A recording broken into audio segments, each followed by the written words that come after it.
Face à la crise tunisienne et au manque d'opportunités dans le pays, une partie de la population cherche des solutions pour fuir. Le président Kais Saied n'a toujours pas nommé de Premier ministre ni défini une feuille de route pour l'avenir du pays. L'Italie va-t-elle faire face à un afflux de migrants tunisiens sur son sol ? Selon l'ONG Méditerrane Hope, ils étaient 4307 à arriver à Lampedusa en juillet contre 857 en juin. Mais il est encore trop tôt pour mesurer l'impact de cette crise sur les flux migratoires. Nous ne pouvons pas comparer la situation actuelle à ce qui s'est passé en 2011. Ce n'est pas comme pendant le printemps arabe lorsque le pays avait été frappé par une révolution qui avait poussé des dizaines de milliers de personnes à partir. Le pays a été touché de plein fouet par la pandémie de Covid alors qu'il était déjà en pleine crise. Pour le moment, nous ne pouvons pas en mesurer la portée. Les ressortissants tunisiens forment le plus grand groupe de migrants à avoir débarqué en Italie ces derniers mois. Des familles entières et beaucoup de mineurs isolés. En 2020, les arrivées ont quadruplé.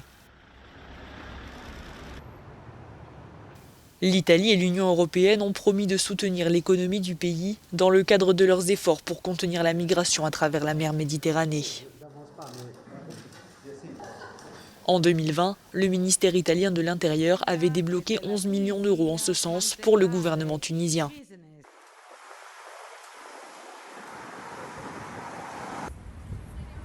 Ce député l'affirme, il ne sait pas comment l'argent a été dépensé puisque les départs n'ont jamais cessé. D'après lui, les gouvernements précédents auraient dû faire plus pour soutenir l'économie tunisienne. La gestion future de la politique migratoire dépendra de la sortie de crise dans laquelle se trouve la Tunisie. Le président de la République va nommer un Premier ministre. Après, en fonction de la personne choisie, la Tunisie pourra soit parvenir à un compromis et améliorer les relations avec l'Italie et l'Union européenne pour mieux gérer la crise migratoire,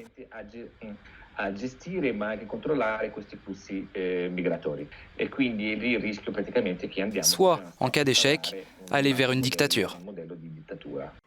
Malgré plusieurs avancées, les États européens peinent à trouver un accord.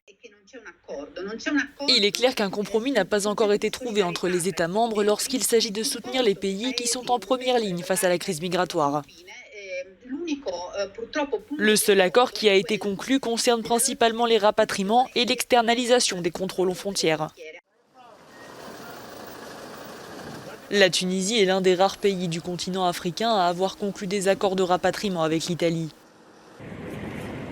Cette dernière a appelé l'Union européenne à la solidarité et veut une répartition plus équitable des migrants entre les pays membres.